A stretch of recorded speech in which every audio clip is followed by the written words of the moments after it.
ሰላም ጤና ይስጥልን ውድ የዓላማ ፕረስ ቤተሰቦችና ተከታታዮች፣ አክብሮታዊ ሰላምታችን በያላችሁበት ይድረስ።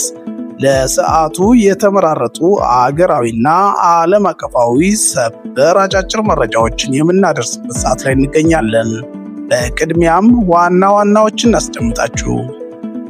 በአማራ ክልል ቀውስ ሳቢያ በሽብር የተከሰሱ ከ300 በላይ ግለሰቦች ይቅርታ እንዲጠይቁ ሰነድ ቀርቦላቸዋል። 30ዎቹ ተከሳሾች ወንጀለኛ ነን ብለን አንፈርምም በማለት ቅድመ ሁኔታውን ውድቅ አደረጉ። የእናት ፓርቲና የአማራ ብሔራዊ ንቅናቄ አብን በሀገራዊ ምክክር ሂደቱ ላይ ያላቸውን ከፍተኛ ቅሬታ ገለጹ። እናት ፓርቲ ከሂደቱ ራሱን ማግለሉን አስታውቋል። ከውጭ ወደ ያዝናቸው ዘገባዎች ስናልፍ በኢራንና በአሜሪካ መካከል ይደረጋል ተብሎ ተስፋ የተጣለበት የሰላም ስምምነት ምንም አይነት መሻሻል እንደሌለው ተገለጸ። ኢራን አሜሪካን ስምምነቱን ጥሳለች ስትል ትከሳለች። የየመን ሀውቲዎች በሳውዲ የነዳጅ መርከቦች ላይ የደቀኑት ስጋት እየበረታ ነው። የሳውዲ ነዳጅ ጫኝ መርከቦች ጥቃቱን ለመሸሽ ሲግናላቸውን አጥፍተው መጓዝ ጀምረዋል። በኮሎምቢያ የተከሰተው የ7.4 ማግኒቲዩድ ርዕደ መሬት የ181 ሰዎችን ሕይወት ቀጠፈ። በሺዎች የሚቆጠሩ ደግሞ አሁንም ድረስ የት እንደደረሱ አልታወቀም።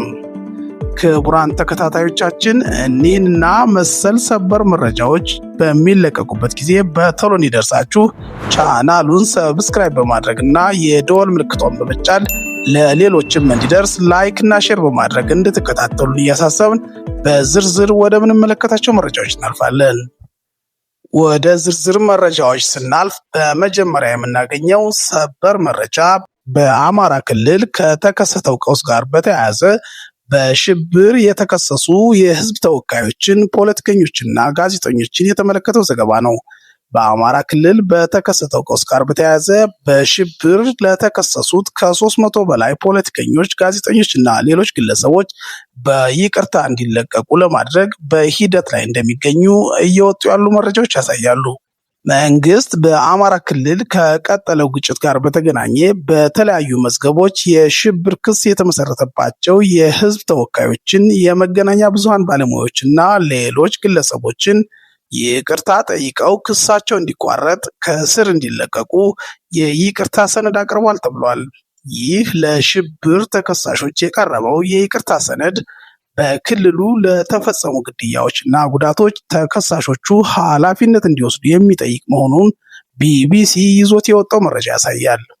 ለጉዳዩ ቅርበት አላቸው ከተባሉ ምንጮች አገኘሁት በማለት ቢቢሲ እንደዘገበው ለ3 ዓመትና ከዚያ በላይ በእስር ላይ የሚገኙት የሽብር ተከሳሾች ይቅርታ ጠይቀው ከእስር እንዲለቀቁ የሚጠይቀው ሰነድ የደረሳቸው በኢትዮጵያ ሰብአዊ መብቶች ኮሚሽን ኢሰመኮ አማካኝነት መሆኑን ጠቁሟል።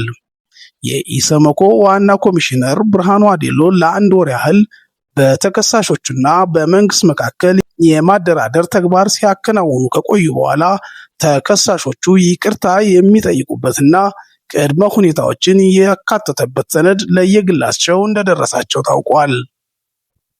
በኮሚሽነሩ መሪነት ተካሄደ ከተባለው ድርድር በኋላ ሰነዱ የቀረበላቸው የሽብር ተከሳሾች ቁጥር ከ300 በላይ እንደሆነ ምንጮቻችን ገልጸዋል። በተለያዩ ማረሚያ ቤቶች የሚገኙት እነዚህ ተከሳሾች ይቅርታ ጠይቀው ክሳቸው እንዲቋረጥና ከእስር እንዲለቀቁ በመንግስት ለቀረበላቸው ጥያቄ የተለያየ ምላሽ መስጠታቸው ተሰምቷል። ከተከሳሾቹ መካከል አብዛኛው የቀረበላቸውን ሰነድ ሲፈርሙ፣ ያልፈረሙም ስለመኖራቸው ያገኘነው መረጃ ያመለክታል። ቅድመ ሁኔታውን አንቀበልም በማለት ለመፈረም ፈቃደኛ ካልሆኑት መካከል የህዝብ ተወካዮች ምክር ቤት አባላቱ አቶ ክርስቲያን ታደለና አቶ ዮሐንስ ቧያለው የሚገኙበት ሲሆን በተጨማሪም ሌሎች በድምሩ 30 የሚሆኑ ፖለቲከኞችና የመገናኛ ብዙሃን ባለሙያዎችን ጨምሮ እንደሆኑ ተገልጿል። አቃቢ ሕግ በተከሳሾቹ ላይ ያቀረበው ክስ በአማራ ክልል ካለው የጸጥታ መደፍረስ ጋር በተያያዘ በተፈጸሙ የሰዎች ግድያዎች፣ የአካል ጉዳትና የንብረት ውድመት እንዲሁም በሌሎች የሽብር ወንጀሎች ላይ ተሳትፎ እንዳላቸው የሚዘረዝር ሲሆን ከመንግስት የቀረበው የይቅርታ ከመንግስት የቀረበው የይቅርታ መጠየቂያ ሰነድ በየክስ መዝገባቸው በሽብር የቀረበባቸውን ወንጀል አምነው ኃላፊነት እንዲወስዱ የሚጠይቅ ይዘት ያለው ስለመሆኑ ተሰምቷል። ይህ የይቅርታ ሰነድ እንደየክስ መዝገቡ ቢለያይም በአማራ ክልል ለተፈጠረው ቀውስ፣ በቀውሱ ለሞቱና ለቆሰሉ በሺዎች ለሚቆጠሩ ሰዎች ኃላፊነት ውሰዱ፣ በቢሊዮኖች የተገመተውን የንብረት ውድመት ፈጽመናል ብላችሁ መኑ የሚሉ ነጥቦችን ያካተተ ነው ተብሏል። በተጨማሪም አገሪቱ በአማራ ትውፊቶችና እሳቤ መመራት አለባት የሚል አቋም ማራመዳቸው ተጠቅሶ ይህም ወንጀል መሆኑን እንዲያምኑ ስለመጠየቃቸውና እንዲሁም ያለ አግባብ የተወሰዱ የአማራ ርስቶች መመለስ አለባቸው ስለማለታቸውና ይህም ወንጀል መሆኑን እንዲያምኑ በሰነዱ መካተቱን እየተነገረ ይገኛል። በሰነዱ ላይ ጽንፈኛ ኃይሎች ተብለው የተጠቀሱት በአማራ ክልል የሚንቀሳቀሱ ታጣቂዎችን እንዲያወግዙ፣ ተከሳሾቹ የተጠቀሱትን ወንጀሎች ስለመፈጸማቸው አምነው ዳግመኛ እንዲህ አይነት ድርጊት ውስጥ ላለመሳተፍ ቃል እንዲገቡና የሚሳተፉ ከሆነ ደግሞ መንግስት አስፈላጊውን እርምጃ እንዲወስድባቸው እንዲስማሙም ሰነዱ ይጠይቃል። ሆኖም ይህ ቅድመ ሁኔታ ለመቀበል ፈቃደኛ ባለመሆናቸው በሰነዱ ላይ አለመፈረማቸው ተነግሯል። ወንጀለኛንን ብለን አንፈርምም፣ ይህ በህግም በሞራልም በፖለቲካም ተቀባይነት የለውም የሚሉት 30ዎቹ ተከሳሾች የአማራ ህዝብ ጥያቄዎች ህጋዊ ናቸው ብለን እናምናለን ሲሉም አክለዋል። የተከሰሱበትን ክስ አንቀበልም ብለው በፍርድ ቤት እየተከራከሩ ባለበት ሁኔታ ወንጀለኞች ነን ብለው ለመፈረም ፈቃደኛ አለመሆናቸውን ተናግረዋል ሲል ቢቢሲ በዘገባው አስነብቧል። በመሆኑም ከ3 ዓመት በላይ ያለ ፍትህ መቆየታቸውና ቤተሰቦቻቸውም ለተለያዩ ችግሮች መጋለጣቸውን የሚገልጹት እኒህ ተከሳሾች መንግስት ክሱን አቋርጦ በፖለቲካዊ መንገድ በምህረት ይፍታን የሚል አቋም አላቸው ተብሏል። ቢቢሲ ያነጋገራቸው የህግ ባለሙያው አቶ ኤርሚያስ ጥላሁን እንደገለጹት በኢትዮጵያ ህግ መሰረት ይቅርታ ሊሰጥ የሚችለው ጥፋተኛ ተብሎ ፍርድ ለተሰጠው ሰው ብቻ ነው። የፍርድ ውሳኔ ሳይሰጥ ይቅርታን ማንሳት ከህግ አሰራር ውጭ መሆኑንም አስገንዝበዋል። ይህ ሁኔታ መንግስት ተከሳሾቹን በህግ ሳይሆን በፖለቲካዊ ጫና ለማንበርከክ እየሞከረ መሆኑን ያሳያል። ከዚህም በተጨማሪ መንግስት በክልሉ ለፈጸማቸው ጥፋቶች ራሱን ነፃ የማድረግ እንዲሁም በቅድመ ሁኔታዎች የታሰረ የይቅርታ ሂደት ነው በማለት ጉዳዩ ላይ ሀሳብ እየሰጡ ያሉ አካላት በማህበራዊ ሚዲያዎች ሂደቱን ከወዲሁ የተቹ ይገኛሉ። ወደ ሌላኛው አገራዊ ዜና ስንመለስ የአገሪቱን ልሂቃን በሁለት ጎራ ለይቶ ከጅማሮው ከፍተኛ ትችትን ሲያስተናግድ የቆየው አገራዊ የምክክር ጉባኤ አሁንም አወዛጋቢነቱ እንደቀጠለ ነው። በአንዳንዶች ዘንድ ብዙ ተስፋ የተጣለበት ይህ ሀገራዊ የምክክር ኮሚሽን በፖለቲካ ፓርቲዎች ዘንድ ተአማኒነት እያጣ መጥቷል። በአንዳንዶች ዘንድ ብዙ ተስፋ የተጣለበት ይህ ሀገራዊ ምክክር ጉባኤ በፖለቲካ ፓርቲዎች ዘንድ ተአማኒነት እያጣ መጥቷል። በምክክር ሂደቱ ተሳታፊ ከሆኑት ፓርቲዎች መካከል የሆነው እናት ፓርቲ በሰጠው መግለጫ ሂደቱ የገዢው ፓርቲን ፍላጎት ለማስፈጸም ያለመ ነው በማለት ከሷል። ፓርቲው እንዳለው በምክክሩ ላይ አብላጫ ቁጥር የያዙት የገዢው ፓርቲ አባላትና ደጋፊዎች በመሆናቸው ሂደቱ ቀድሞ የተወሰነ ውሳኔ ቅቡልነት እንዲኖረው የማድረግ ስራ ነው ሲል አጣጥሎታል። በዚህም ምክንያት እናት ፓርቲ በምክክር ስም በሚተላለፉ ስምምነቶች ላይ ፊርማውን እንደማያኖር አስታውቋል። በተመሳሳይ በሂደቱ ላይ ተሳታፊ የሆነው የአማራ ብሔራዊ ንቅናቄ ፓርቲ በምክክር ሂደት ላይ የሚታዩ ግድፈቶች አፋጣኝ ማስተካከያ ካልተደረገባቸው ራሱን ከጉባኤው እንደሚያገል አስጠንቅቋል። አብን በተለይም የአዲስ አበባ አጀንዳ አዲስ ውጥረት ሊፈጥር ስለሚችል እንዲሰረዝና በሂደቱ ላይ ገለልተኛ ኦዲት እንዲደረግ ጠይቋል።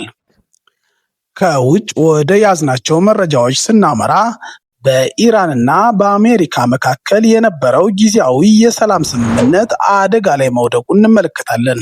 ሮይተርስ የኢራን ከፍተኛ ምንጮችን ጠቅሶ እንደዘገበው በሰኔ ወር የተጀመረው የሰላም ድርድር ምንም አይነት መሻሻል እያሳየ አይደለም ብለዋል። ዶናልድ ትራምፕ ስምምነቱ አብቅቶለታል ካሉ በኋላ ኢራንም ስምምነቱ መታገዱን አስታውቃለች።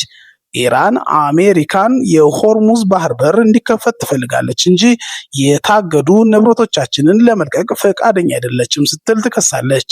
የኢራን የጸጥታ ባለስልጣን ሞህሰን ረዛይ አሜሪካ ቅድመ ሁኔታዎቻችን ካልተቀበለች የሆርሙዝ የባህር በር ተዘግቶ ይቆያል ሲሉ ተደምጠዋል። ይህ በእንዲህ እንዳለ የሳዑዲ የነዳጅ መርከቦች ከእይታ መሰወር መጀመራቸውና የሐውቲዎች ጥቃት ስጋት መጨመሩ ተሰምቷል። በቀይ ባህር በኩል የሳውዲ አረቢያ ነዳጅ ጫኝ መርከቦች የየመን ሐውቲዎች የሚያደርሱትን ጥቃት ለመሸሽ ሲሉ መገኛቸውን የሚያሳውቀውን ሲግናል አጥፍተው መጓዝ ጀምረዋል። ባለፈው ሳምንት ብቻ ከሳዑዲ ያምቡ የወጡ ሁሉም መርከቦች ሲግናላቸውን አጥፍተው መጓዛቸው ታውቋል። በሌላ በኩል የየመን ሐውቲዎች በባቤል መንደብ በሰነዘሩት ጥቃት 4 የመርከብ ሰራተኞችን መግደላቸውን ሮይተርስ ዘግቧል። በመጨረሻም በኮሎምቢያ የተከሰተው የ7.4 ማግኒቲዩድ ርዕደ መሬት የ181 ሰዎችን ሕይወት የቀጠፈ ሲሆን በሺዎች የሚቆጠሩ ደግሞ አሁንም ድረስ የት እንደደረሱ አልታወቀም። አሶሺየትድ ፕሬስ እንደዘገበው በምዕራባዊ ኮሎምቢያ የተከሰተው የ7.4 ማግኒቲዩድ ርዕደ መሬት 181 ሰዎችን ሲገድል ከ2500 በላይ ሰዎችን ደግሞ ለአካል ጉዳት ዳርጓል። ምንም እንኳን በይፋ የጠፉ ሰዎች ቁጥር 195 ተብሎ ቢገለጽም በሲቪል ድርጅቶች በኩል ግን ቁጥሩ እስከ 4000 ሊደርስ እንደሚችል ተነግሯል። አዲሱ የኮሎምቢያ ፕሬዝዳንት አቤላርዶ ዳላስ ፕሬላ የሀገሪቱን ወታደሮችና ፖሊስ ለነፍስ አድን ስራ አሰማርተዋል። ክቡራን የዩቱብ ቻናላችን ተከታታዮች ለሰዓቱ የያዝናቸው አጫጭር ሰበር መረጃዎች እነዚህ ነበሩ። መረጃዎችን ለማጠናቀር ቢቢሲ፣ ሮይተርስ እና አሶሺየትድ ፕሬስን ተጠቅመናል። መረጃዎቹ ጠቃሚ ናቸው ብላችሁ ካሰባችሁ ቻናሉን ሰብስክራይብ በማድረግ ቤተሰብ ይሁኑ። ላይክ እና ሼር በማድረግ ለሌሎች እንዲደርስ እንድታደርጉ እያሳሰብን በሌሎች ትኩስና ሰበር መረጃዎች ተመልሰን እስክንገናኝ ሰላም ጊዜ ተመኘን።